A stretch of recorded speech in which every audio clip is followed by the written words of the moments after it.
So it all comes down to this.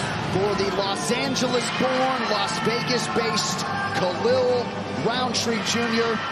got to the UFC in 2016, largely pre-development. Was in the Ultimate Fighter Season 23 final. At times, he experienced adversity that had him contemplating retirement. Thankfully, with supporters like his coach, John Wood, who always believed, his wife, Mia Kang, stuck to the cause, and Joe Rogan, he competes for the world title against Poatan tonight. And what an extraordinary opportunity this man has to change his life forever. To have the legacy of becoming not just the UFC light heavyweight champion, but to beat one of the scariest human beings that has ever competed in this sport. And Khalil Rountree Jr. thinks he's the guy to pull off the job. This is the guy that knocked out Gokhan Saki, who was one of the greatest kickboxers on earth at the time. And Khalil, he's had these moments in his career where he's lost focus and lost his attention and just not been all in. But for the last few years, he has been on a tear, and we've seen him realize his true potential, and we really saw that in the Anthony Smith fight. He looked like an assassin in that fight. And the calm, cool, and relaxed demeanor that you see right now as he is entering into the biggest fight of his life is because of the preparation that has led this man to this extraordinary moment. It's become his calling card. I mean, in the biggest moments, he seems so centered and so, like, ready to be here. I always wonder how these fighters will respond to being in the main event for the first time, to walking out to this type of crowd, being the show. It seems like Khalil Rountree has prepared himself mentally to try and do something truly special. Yeah, a lot of visualization, a lot of manifestation for Khalil Rountree Jr. There are a lot of believers, right? Even back in the day, Dana White was bullish on Khalil Rountree Jr. And Rountree said in 2021, now I see what Dana saw. We'll see if he can find a home for the left hand and effectively, to Joe's point, change his life forever. He's hoping to make the right reads, not overdo it with the striking, and knock out Poatan in Salt Lake City.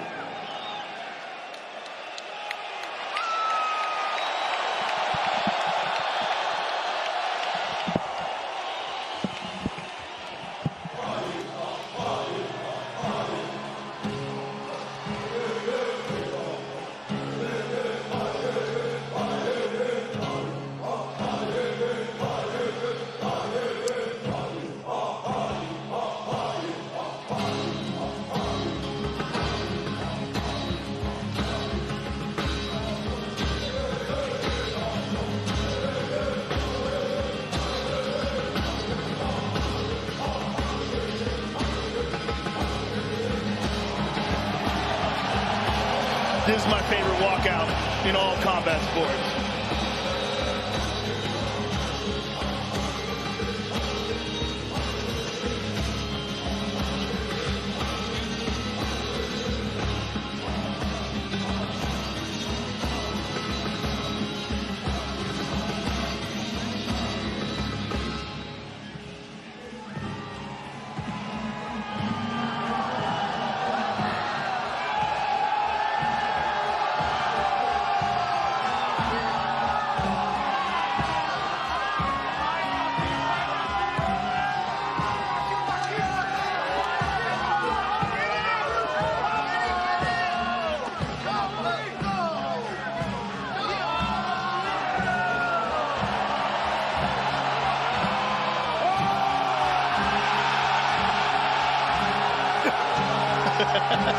It's so awesome. It's awesome. It's so awesome.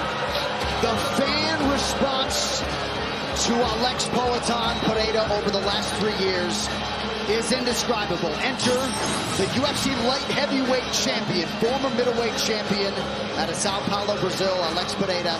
He did not put this light heavyweight belt on the line for the first time until UFC 300, and now here he is 7 months later, Joe, making the third straight defense. He is such a terrifying striker. You want to talk about a guy that has power. It's power unlike anyone else in the division. Anybody he hits, you can see the look on their face like they've never been hit like that before. And he's so skillful and so unique in his movements and his strategies.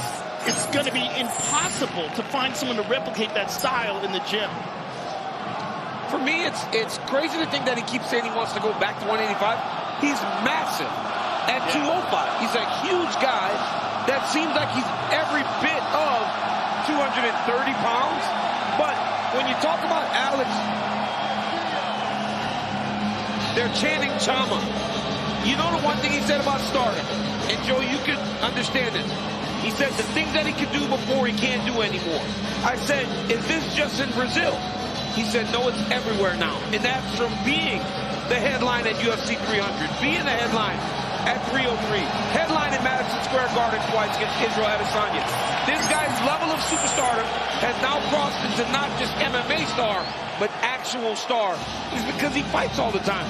Who could have imagined, John, that he gets paid what he gets paid to do this when that's all he did in kickboxing? He said he fought 10 times in 1 year in kickboxing. The guy's a savage. Such a competitor, and as such, when he looks at the middleweight champion Dricus du Plessis, who has wins over Robert Whittaker and Israel Adesanya, Poatan feels like he can go back down there, but tonight, it's a defense at 205 pounds against that man, Khalil Rountree Jr. Intensity personified.